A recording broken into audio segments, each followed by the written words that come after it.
Hey, what's up everybody? My name is Andy and I am an alcoholic. This is Andy's Principles. I am with rootedpractice.com. All right, check this out. Putting on my seatbelt. I heard your feedback. You're welcome, Kelly. All right, so here we go. The Zookeeper. This is one of my favorite ones. This is one of my favorite parables. And man, elephants with little ropes. Here we go. So once upon a time, there was this guy that worked in the Bronx Zoo. And his whole life, all he did was take care of the elephants. And you know, here in America, what we do to take care of elephants, we have huge, big old steel gates and big old pits, concrete walls, so they can't get out. They're encaptured inside of this, so that way they don't run away and stampede. Duh, right? Everyone gets that. But this guy that's worked at the Bronx Zoo, capturing elephants in steel and concrete for the last 20 years, he heard a story. He heard a story about over on safari. There's a special zoo over there that doesn't use anything. There's no steel. There's no huge gates. There's no concrete walls. Somehow, some way, these elephants stay right where they're supposed to be. People can come up and they still don't move. They don't stampede. And the guy at the Bronx Zoo, he's dumbfounded. He's like, how is this even possible? You know, I've been doing this my whole life. How is this even possible that these elephants don't run away? So he books his flight, gets a ticket, he goes to safari, and there he is. He's in one of those Jeeps and he's riding along with his counterpart, the guy over there working the safari, and he says, hey man, let me in on the secret.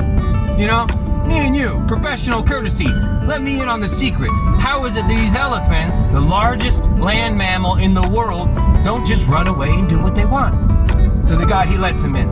He hands him a pair of binoculars. And he says, go ahead and look at their back right toe. And the guy's like, what are you talking about, their back right toe? Go ahead, just take a look. Hands him the binoculars, and the guy takes it, and he's looking through it, and oh my gosh, on the back of every elephant's back right toe, there's a tiny little string. It's like a little shoelace, thinner than dental floss. And he's like, well, these are the largest land mammals in the world. Clearly, they could break that if they wanted to. So the guy lets him in on the deeper secret, right? He says, no, these elephants, they were conditioned from the time that they were babies. They were tied up with these tiny little shoestrings on one side, and then a stake in the ground went to the other side. And when they were babies, they were not yet strong enough to break the rope.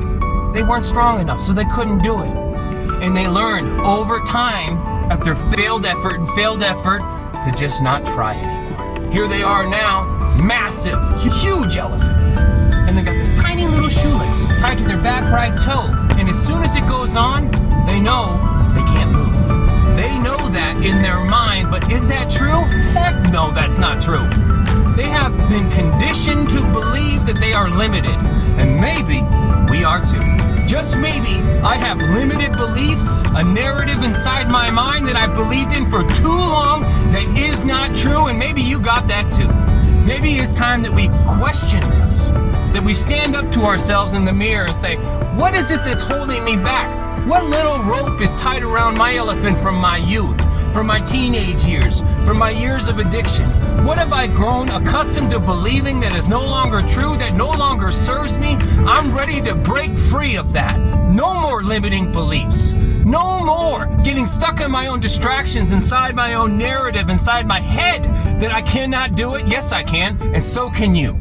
Absolutely we can. It's time to break free. It's time to grow. It's time to change. It's time to move forward. Let's go.